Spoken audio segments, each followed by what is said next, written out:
the stream.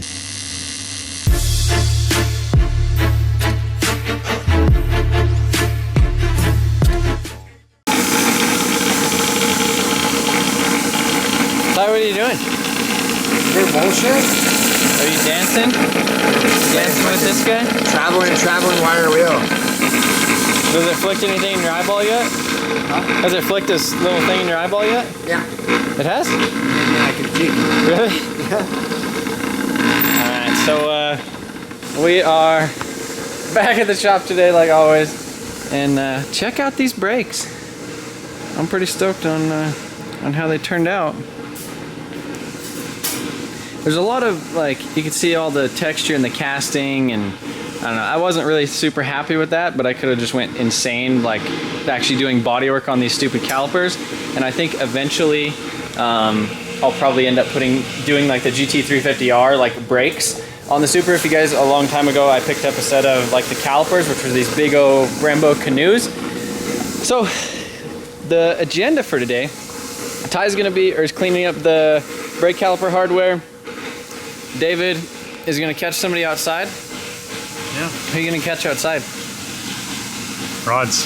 He's gonna catch all the rods outside.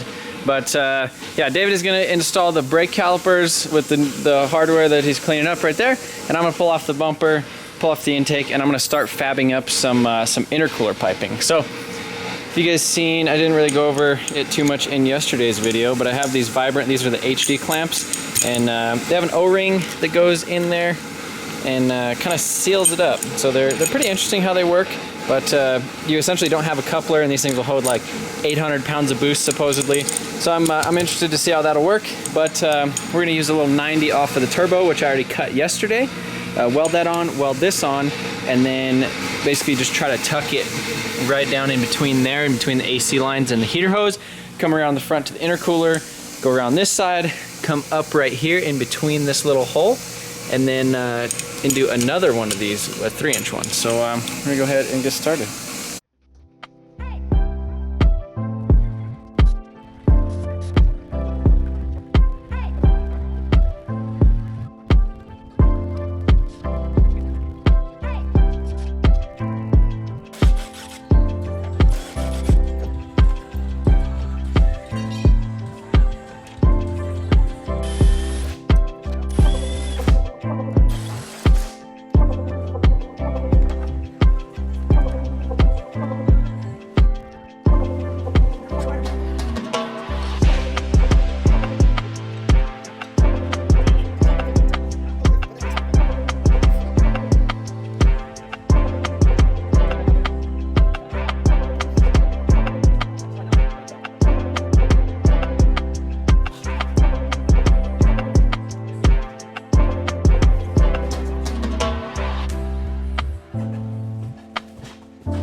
So you know that's that meme on the internet? It's like your girlfriend, and then it's like the dude like turning around looking at some girl. That's like what this is. So it's like we got like the twin turbo Supra brakes, and they're nice and reliable and solid, but then you like see this nice exotic creature. That literally weighs probably half. This probably a quarter of this is half the weight. This thing weighs almost like half of that. I don't know what those are made out of, but they're heavy. They're aluminum, and those are aluminum. So these are the 6-piston brakes off of like a Mustang GT350R. You know what these probably are? What? Magnesium. They might be magnesium. They're light. Yeah, so I ended up picking these up off of Craigslist. Some guy was going to convert his GT to these, and he did it. So this is a 15.5-inch rotor that these guys take, but finding brakes or finding a wheel that fits these is pretty hard. But maybe those Conics, because since it's the A thing for the super big brakes, it might work. Yeah, we're putting these away. We're using these for now. Eventually, Dave's going to make a bracket, I think. Maybe. He's going to make one. You need to get a rotor. I'll get a rotor. Go to O'Reilly's. They'll sell them.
So me and Dave here, we got this thing all mocked up on this side. So we got a nice little, need to weld that right there. Need to officially weld this, but it's all tacked and basically in place. So we have it going right around here, then right there, and then into there. So I think that should be good as far as clearance and everything with the wheel. So now we need to go ahead and mock up this side. I have that little 90 that I was playing with yesterday. So that'll go on there. And then this other 2.5 inch HD clamp.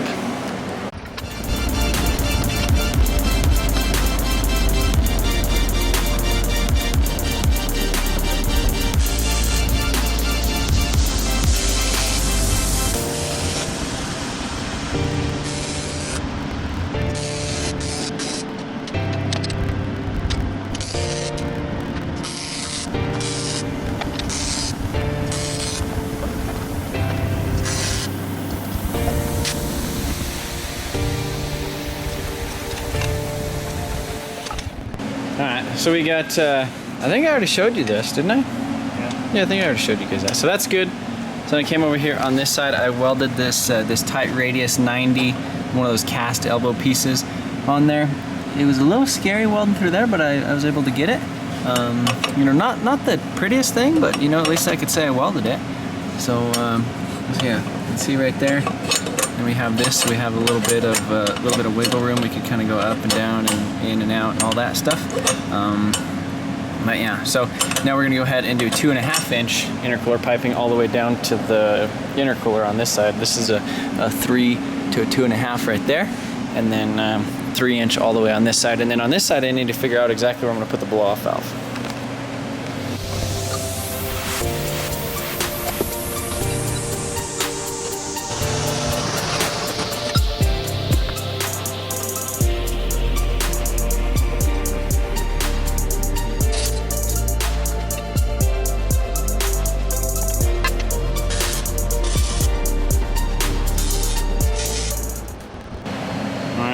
So we got the hot side pretty much dialed in. These clamps do have a little bit of wiggle room in them, which is nice. But yeah, so that goes right there. This is like a weird, I don't know, it was like a 30 or 40 some degree angle that we chopped off of another pipe. I will be polishing it all up and making it look nice and get rid of some of those dings. But got it welded, basically goes down to there, and then 290s. And those 290s bring it straight out here into the intercooler pipe. I could actually cut a little bit off of this. You can see it snakes up right there in between the AC lines, which is good. Gives us plenty of clearance and everything over here. Now I guess the only other thing I need to do is figure out exactly where I put the blow-off valve. So I'm running a 44 millimeter wastegate and then the 50 millimeter blow-off valve. So you can see something like that, but then we would have issues with the, I feel we would have issues with the, you know, I guess serviceability. It'd be hard to get to the radiator hose, it'd be hard to get to like all the coolant hoses and everything, and I just don't think that would be fun, actually snaking it up in there. Actually, I don't think it would work because this would be one whole piece right there. So you actually wouldn't be able to get it inside. You wouldn't be able to snake it up in there. So the other option is over here on the intake side. And I was kind of thinking just going straight up and down like that, since this area is kind of plain anyhow. And I think that would look pretty good. So yeah, I'm gonna go ahead and pull off a couple of these pipes, get them final welded, and I do need to do the intake manifold, that one right there, which it kind of sucks because I did paint the intake manifold and I left all this stuff together. So as far as like unbolting it, I would probably, you know, kind of mess up the bolts and make them look, you know, not all black like that anymore, which I guess isn't terrible, but or I could weld it completely with the intake manifold on. That'd be kind of hard just moving it around and not trying to scratch that thing. So yeah, that you know, I wasn't actually planning on using these clamps, and then, you know, I just started looking at them and I was like, oh, that'd actually be pretty cool. So yeah, I don't know, I'm probably gonna do some Googling and figure out, you know, see what people say, intake or hot or cold side on the blow-off valve. And the other thing is this thing does have a pretty high spring in it, and since the Garrett Turbo does have a anti-surge housing, you don't, you know, at low RPMs and stuff, it'll get a little bit of you know, surge, which is kind of cool because that's that typical Supra sound. So it goes like, so I kind of want that, but then, you know, at higher boost levels, I'm obviously probably going to be running 30 plus PSI out of this thing. And, you know, the higher boost levels, I definitely want it to, you know, basically blow off so it's not, you know, spinning the turbo backwards or doing anything crazy like that. So, yeah, final weld and we'll see what she looks like.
Alright guys, so we got the intercooler piping in, hot side, cold side. So you can see I went ahead and I mounted the blow off valve right there. It's not tightened down because I still need to get the right size hole saw to drill out and actually make it work. So right now this is just pretend. We're obviously not making any boost yet anyhow. But if you guys are curious how these clamps work, there's this little push pin thing right here. So basically push that in, pull it out, and then pull the clamp off like that. And then basically what happens is there's this little ring that slides in and off. And then you'll see right here, there's two provisions for O-rings right there. That'll probably help. So you can see now, should be able to slide this guy up and over onto this other guy. Man, these things are stiff. Okay. You can see now that that's on that secondary one. And we'll go ahead and throw the clamp back on. And basically this has a little bit of play in there. So yeah, once that's on, then basically goes in and out. You can see the other side's pretty tight right now. But supposedly they'll hold like 800 pounds of boost or something crazy like that. So that's more than I'll ever make with it. So yeah, I guess there's the final piping. You can see when you pull all the way out, which is what it should probably do under boost, is go, you know, basically expand all the way. You can see we have plenty of space in between the radiator. It's going down. It's not touching the heater hose or the AC hose. And then going up here into the intercooler. I did just do normal silicone boots up here, and I don't know, I'll just use hairspray and some stuff, tighten them down real good, and we shouldn't have any issues. The only thing I need to do is put one last bead roll on here, but it's pretty late and I don't feel like pulling it back off. But yeah, there's the hot side. Got plenty of space, and you can see with these things you have basically 12 degrees that you could kind of move them, you know, in, out, up, down, crooked. So yeah, that's gonna be it for tonight, guys. We'll definitely get these intercooler pipes all polished up and yeah, finalize some other things on here. But I guess right now we're not really waiting on any parts. We're pretty much waiting on me. Yeah, I need to start messing with the power steering. I need to do the cooler and the return and all that stuff, and then run the brake lines. David did get these brake calipers on the front earlier, so you can see how those look in there. I think the silver looks pretty good. Wasn't able to do this one on the back because we need some hardware stuff for the rear brake, the inner drums. And he didn't do this one just because he probably didn't want to do the other one. But again, that's it. I'm pretty dang tired, and I'm ready to go home and go to sleep. So we'll hopefully see you guys again tomorrow with another daily upload. So hopefully you guys are enjoying this whole Supra week, getting things done, and maybe tomorrow we'll mess with a downpipe. I don't know.